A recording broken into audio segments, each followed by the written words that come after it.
video is an idea of a decoration that I made for fall using Dollar Tree items.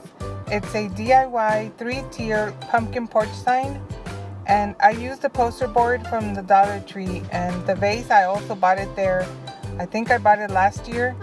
And I just wanted to mention that when you paint the front of the pumpkin, paint the back also, because then it starts to warp, and we don't want that. We want them to be flat. So thank you for watching. Please subscribe if you haven't, and like my video if you liked it. Okay, thank you. Bye.